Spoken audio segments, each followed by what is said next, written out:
ipapasubpinin niyo raw po yung mga bank accounts ni, ni VP Sara. And para saan po?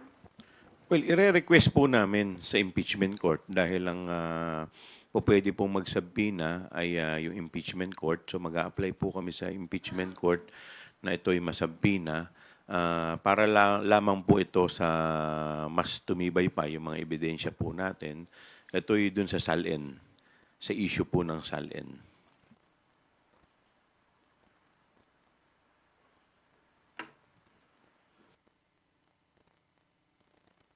Go ahead.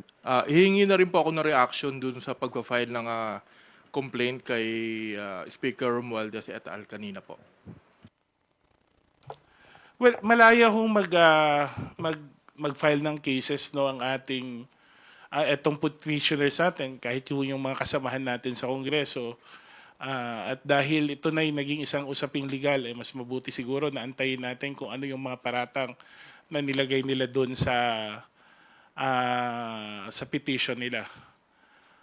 But kung ako ho ang tatanungin nyo, ito po'y klarong diversion lamang sa mga issues. Kasi kung iisipin mo, ang tagal na nilang pinag-uusapan yung budget, bakit ngayon na nila naisipan mag-file ng cases pagkatapos na i-transmit ang impeachment sa Senado.